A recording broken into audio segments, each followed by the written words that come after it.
அனைவருக்கும் வணக்கம். இன்றைக்கி நம்ம எதை பற்றி பார்க்க போகிறோன்னா, ஈரானில் நடக்கும் இந்த போரை பற்றி தான். இப்போ ஈரானில் நடக்கிற போரை பற்றி இங்கே நம்ம கண்டனம் தெரிவித்தாலோ ஏதாவது ஒன்று செய்கிறோம், அதனால் ஏதாவது ஒரு பிரயோஜனம் இருக்கா அப்படின்னால் எந்த விதமான பிரயோஜனமும் இல்லை. நிறைய விஷயங்களுக்கு இப்படி தான் நிறைய விஷயங்கள் நடக்குது. அப்போ நம்மளால் அதை செயல்படுத்த முடியுமா, நம்மளால் அதை செய்ய முடியுமா அப்படின்னால் நமக்கே தெரியும். நம்ம இங்கே பேருக்கு வேணால் நடத்திக்கலாம், ஆனால் இதனால் ஒரு தீர்வும் கிடைக்காது. அதுதான் நிதர்சனமான உண்மை என்பது நமக்கே தெரியும். ஆனால் நமக்கு தெரிந்திருந்தும் நம்ம என்ன பண்ணுவோம் அப்படின்னு கேட்டிங்கன்னால், இந்த உலக வழக்கத்துக்காக, நம்மளுடைய அந்த வழக்கத்துக்காக, எதிர்ப்பு தெரிவிக்கும் வழக்கத்துக்காக நம்ம ஏதாவது ஒன்று செய்வோம். அதில் ஏதாவது பிரயோஜனமான ஒரு பிரயோஜனமும் இல்லை.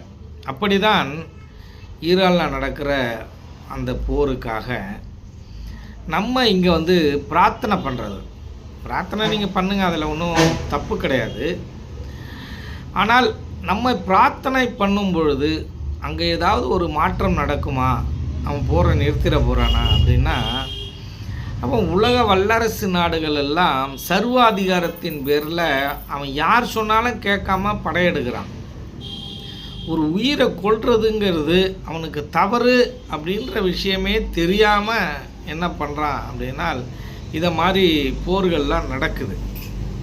அப்படி இருக்கக்குள்ள ஐநா சொன்னாலே கேட்க மாட்டான். அப்படி இருக்கிற பட்சத்தில் நம்ம இங்கேருந்து பிரார்த்தனை பண்ணி அந்த போரை நிறுத்துறதும், அவங்களுக்கு கண்டனம் தெரிவிக்கிறதும் சாத்தியமா அப்படின்னால் சாத்தியமே இல்லை. அதுலேயும் அந்த மேக்கப்லாம் போட்டுட்டு, லிப்டிக்லாம் போட்டுட்டு பயங்கரமாக அலங்காரத்தோடு பேசுகிற அந்த அம்மா ஒரு பதிவு போடுறாங்க. அலங்காரம்லாம் இல்லாமல் ரொம்ப சோகமாக முகத்தை வச்சுக்கிட்டு இது மாதிரி நடிக்கிறதுலாம் மிகப்பெரிய ஏமாற்றாக இருக்குது. இந்த உலகமே ஏமாற்றுக்கார உலகமாக இருக்குது. நிறைய பேர் என்ன பண்ணுவாங்க, இலங்கையில் ஒரு விஷயம் நடக்கும், அதை இங்கே எதிர்ப்பு தெரிவிப்பாங்க. ஆனால் அதனால் ஏதாவது பிரயோஜனமா அப்படின்னு பார்த்தோன்னா எந்த விதமான ஒரு பிரயோஜனமும் இல்லை. இதெல்லாம் எதுக்காக அப்படின்னா, நமக்கு நடக்காதுன்னு தெரியும், தெரிஞ்சிருந்தே தான் இந்த மாதிரி விஷயம்லாம் பண்ணுவோம். இது நடக்காதுன்னு தெரியறதுங்கிறது தான் நிதர்சனமாக